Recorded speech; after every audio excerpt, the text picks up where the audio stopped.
ભારત માતાના સંસાધનોની લૂંટ જે પ્રમાણે આરએસએસ અને બીજેપીએ કરી છે, જે પ્રમાણે ગુજરાતના સંસાધનોમાં લૂંટ મચાવી છે, ગુજરાતની જનતાને લૂંટી છે, એના કારણે જ ભાજપના આગેવાનો અને નેતાઓ કોંગ્રેસ અને અન્ય પક્ષના તાલુકા જિલ્લાના ઉમેદવારોને 25-25 લાખ રૂપિયા સુધીની ઓફર કરી છે. મારા મત વિસ્તારમાં પણ તાલુકા ડેલિગેટ લેવલના ઉમેદવારોને 25 લાખ રૂપિયાની ઓફરો થઈ છે. 15-20 લાખ રૂપિયાની ઓફર બીજા ખૂણામાં થઈ છે.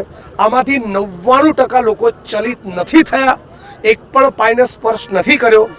એ વાતનો, એમની વફાદારીનો મને બહુ આનંદ છે અને મત વિસ્તાર અને ગુજરાતના લોકોને અપીલ પણ કરું છું કે યાદ રાખજો, ભાજપના લોકોએ બહુ નોટ છાપી છે એટલે ચૂંટણીની આગલી રાતે 500ના બંડલ લઈને તમારી જોડે આવશે, પણ એવું કહેજો કે અમે રવિશંકર મહારાજ અને ઇન્દુલાલ યાજ્ઞિકના, ગાંધી અને સરદારના ગુજરાતીઓ છીએ.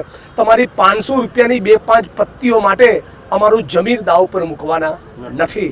જે નેતાઓ, જે પણ એમના સાથીઓ, આગેવાનો, ભાજપના માણસો એક દિવસ માટે તમને ખરીદે, એ બાકીના 5 વર્ષ માટે વેચી મારતા હોય છે.